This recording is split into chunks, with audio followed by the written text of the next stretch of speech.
Hoje nós estamos na nossa última aula da nossa série especial Prosperidade. E ao longo dessa semana nós falamos sobre o real sentido da prosperidade, o que é e o que não é prosperidade. Nós falamos da real prosperidade que começa no coração. Falamos também sobre a prosperidade profissional e sobre a prosperidade familiar. E hoje nós vamos falar sobre a prosperidade financeira, mais claro, sobre a luz dos ensinos de Provérbios. Se você não me conhece, eu sou o João Edson e você está em mais um Provérbios na Prática. Muitas pessoas hoje em dia são facilmente enganadas pela promessa de enriquecimento rápido. Porém, ficar rico rapidamente é quase impossível, exceto para alguns casos muito raros, onde o crescimento financeiro acontece num período curto de tempo. Porém, muitas pessoas pegam estes fatos raros, que são exceções, e fazem deles uma regra, para convencer outras pessoas de que este crescimento é possível para todas as outras pessoas. A internet está cheia destes exemplos, cursos onde a grande promessa é mudar sua situação financeira em pouquíssimo tempo. E por que as pessoas caem com tanta facilidade nestas promessas? Existem dois motivos. O primeiro é a ganância, o desejo de ter muito dinheiro para viver uma vida de prazeres materiais, sem limite financeiro, para gastar no que quiser.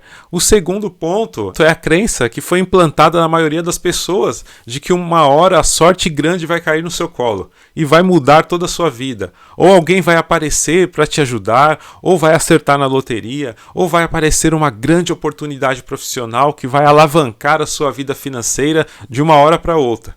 Olha, eu sinto muito em te dizer que tudo isso é uma grande ilusão.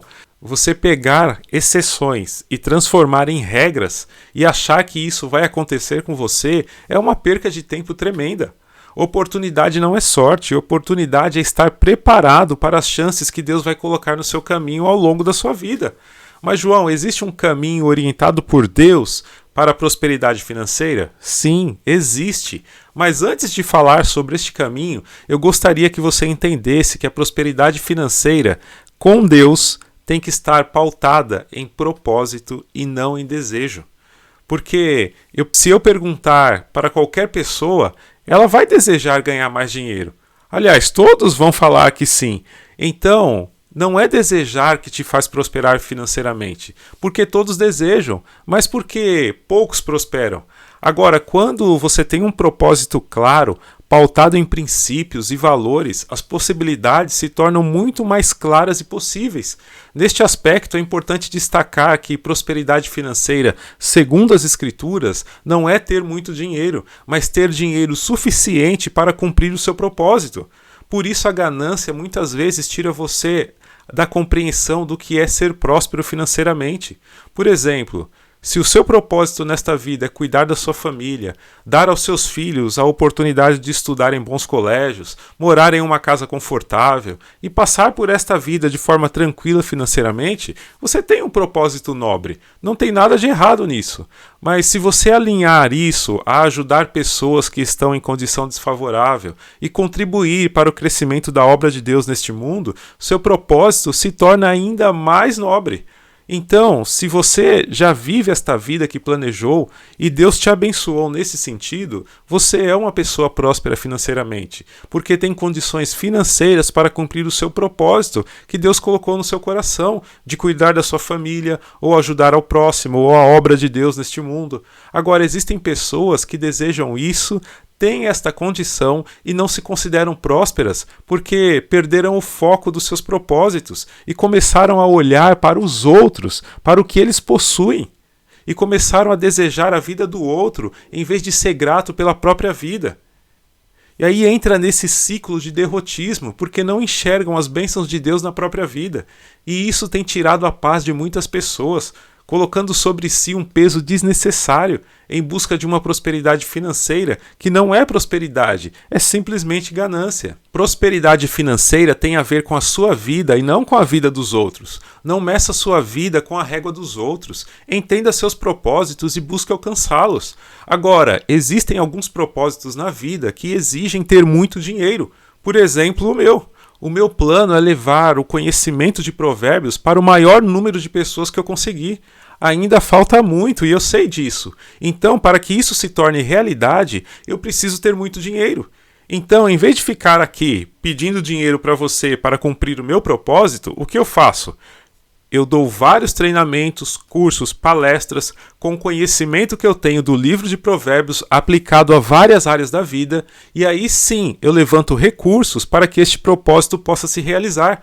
Então, eu abençoo muitas vidas com o meu conhecimento, e as pessoas que entram nos meus treinamentos pagos contribuem indiretamente para o meu propósito. E eu preciso de dezenas de milhões de reais para fazer este projeto crescer. Deus me deu as ferramentas e eu uso estas ferramentas para este fim. E o que eu quero dizer com isso é que eu preciso ter muita prosperidade financeira para cumprir o meu propósito. Então, prosperidade financeira não é o quanto você tem no banco ou os bens materiais que você possui, e sim os recursos que são necessários para cumprir o seu propósito. Agora, eu já sou próspero? Sim. Como eu disse ao longo da semana, a prosperidade não se resume às finanças. Eu sou próspero no meu relacionamento, com os meus filhos, com a minha esposa, com Deus. Sou próspero na minha família, sou próspero profissionalmente. Então, prosperidade verdadeira é um conjunto e muitas vezes esquecemos de todos esses aspectos e focamos só no financeiro. No Evangelho de Mateus 6,33 somos ensinados: mas buscai primeiro o reino de Deus e a sua justiça, e todas estas coisas vos serão acrescentadas. E na maioria das vezes invertemos estes valores, buscando primeiro o material e depois o espiritual. Se você quiser viver uma vida com Deus, isso não funciona. Pode funcionar para quem não está nem aí para Deus e nem aí para sua família, mas para você não vai funcionar. Porque sua vida tem que ser pautada pelo que é mais importante: Deus, família, e depois as outras coisas como dinheiro, conforme o seu propósito que Deus colocar no seu coração. Dinheiro só é importante até suprir o básico, e depois do básico, ele só é importante para cumprir o seu propósito. Ou seja, dinheiro só traz felicidade, queridos, até você suprir suas necessidades básicas. Passou disso, meus amigos, não traz felicidade para ninguém. Pode ter muito, pode ter pouco. A única coisa que muda é o tamanho do seu propósito. Agora, existem pessoas, e esse pode ser o seu caso, que não conseguem lidar com o dinheiro e por isso não conseguem cumprir o seu propósito, porque nunca conseguem dinheiro suficiente. Mas deixa eu te dizer, conseguir, você consegue ter o suficiente para cumprir o seu propósito, porque Deus vai te dar todas as condições. O problema é você administrar e trabalhar de forma correta para ter prosperidade financeira. E o livro de Provérbios nos dá essa direção de como prosperar financeiramente para cumprir o nosso propósito. Primeiro, vamos entender as principais atitudes que te impedem de prosperar financeiramente. E a primeira delas é não ser generoso e não praticar ações de caridade.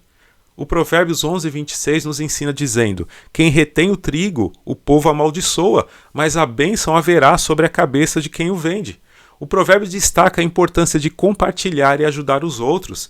Aqueles que retêm as suas riquezas e não praticam a generosidade podem atrair a maldição do povo, mas aqueles que são generosos e compartilham suas riquezas podem ser abençoados. Isso não é ideologia política, nem nada parecido. Isso é apenas se compadecer de coração com a situação do próximo. Por isso o Provérbios fala sobre reter o trigo. Olha, alguns meses atrás, aqui no litoral de São Paulo, um morro desmoronou e matou várias pessoas, outras ficaram ilhadas. Nesta hora de ter misericórdia das famílias que perderam suas casas, das famílias em luto, o que os comerciantes fizeram? Eles aumentaram 20 vezes o valor de uma garrafa d'água, aproveitando da tragédia. Agora, veja bem o que o provérbio fala. Quem retém o trigo, o povo amaldiçoa, mas a bênção haverá sobre a cabeça de quem o vende. O provérbio não está falando para doar, mas vender com um preço justo, de forma a abençoar outras pessoas. Você pode vender, mas que seja honesto. Agora, se você pode ajudar doando, doe. E Deus vai te recompensar. E este é um princípio da prosperidade financeira. Só que precisa ser exercido com o coração, sem segunda intenção, porque Deus conhece o seu coração melhor do que você mesmo. O segundo ponto é ter uma mentalidade egoísta e mesquinha em relação ao dinheiro. Provérbios 28:22 nos ensina dizendo assim: o coração invejoso apressa-se em enriquecer e não sabe que há de vir sobre ele a própria penúria. Este provérbio nos alerta sobre a armadilha da inveja e da ganância. Aqueles que têm o coração invejoso podem se apressar para enriquecer, mas podem acabar enfrentando a pobreza em suas vidas. Pare de olhar para a vida dos outros e desejar ser igual. Pare um pouco para agradecer o que tem. Se você não sabe ser grato a Deus pelo que possui hoje, como você acha que Ele vai te abençoar com mais? O terceiro ponto é contrair dívidas excessivas e não administrar sabiamente os recursos que Deus te deu.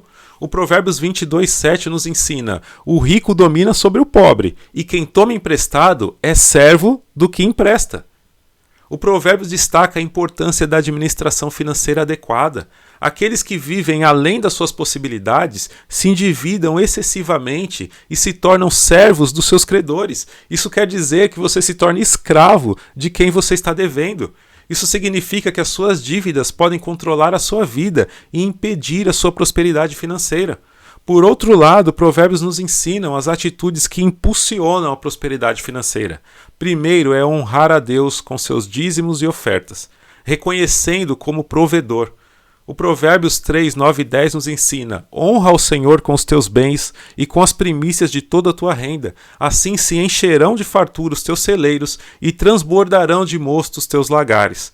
O Provérbios destaca a importância de reconhecer Deus como provedor e ser fiel em devolver uma porção dos seus ganhos. Honrar a Deus com seus bens e renda pode resultar em fartura e prosperidade, mas tome cuidado, como eu disse no primeiro vídeo desta série, com esse negócio de teologia da prosperidade, de querer dar dinheiro para a igreja como se estivesse barganhando com Deus. Quanto mais eu der, mais Deus vai me dar de volta. Isso é mentira.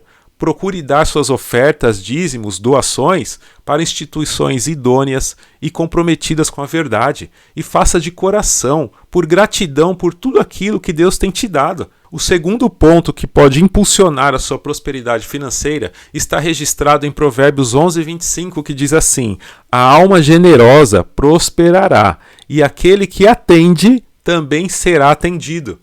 Se você não começar a ser generoso depois de ouvir isso, esquece. Seja generoso compartilhando recursos com os mais necessitados. Outro provérbio nos diz assim: dá ao que te pede e não te desvies daquele que quiser que lhe empreste. Este provérbio nos ensina a sermos generosos e a ajudarmos os necessitados ao nosso redor. Ao dar a quem te pede e emprestar quando necessário, nós podemos semear a bondade e atrair bênçãos para a nossa vida. E que bênção você acha que é essa? Prosperidade financeira. O Provérbios nos ensina a importância da sabedoria financeira. Ao gerenciar sabiamente os nossos recursos financeiros, evitando dívidas desnecessárias e buscando investimentos inteligentes, sendo generosos, ofertando como um ato de gratidão a Deus e buscando prosperar financeiramente com um propósito verdadeiro dentro de princípios e valores, podemos colher os frutos de uma vida financeiramente estável e próspera. Portanto, para impulsionar a prosperidade financeira, é essencial honrar a Deus com uma vida de real prosperidade em todas as áreas. Se você perdeu algum vídeo desta série, desta semana, corre lá, assiste, vai ser uma bênção para a sua vida e que você seja próspero em todas as áreas. Deixa aí nos comentários que chegou a hora de você prosperar verdadeiramente em todas as áreas e que Deus te abençoe nessa jornada. Um grande abraço, fique com Deus e até a próxima com mais um Provérbios na Prática, se Deus assim permitir.